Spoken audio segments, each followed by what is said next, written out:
இதே விக்கிரவாண்டி இடைத்தேர்தல் ஏற்கனவே நடக்கும்போது நீங்க என்ன சொன்னீங்க?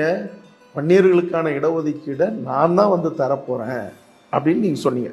சட்டமன்ற எலெக்ஷன்லயும் சொன்னீங்க, பாராளுமன்ற எலெக்ஷன்லயும் உங்க நிலைப்பாடு தான்.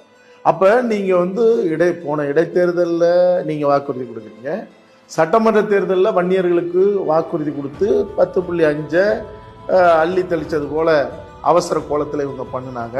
நாங்க ஆட்சிக்கு வந்து தான் வன்னியர்களுக்கு கொடுக்க போறோம். இதெல்லாம் சட்டமன்றத்தில் பேசினது, தீர்மானம் போட்டது, அதுக்கு நான் ஆணையம் அமைச்சது, ஒரு குழு அமைச்சு திமுக சார்பில் தான் போய் அங்க வாதாடினது, எங்க சுப்ரீம் கோர்ட்ல.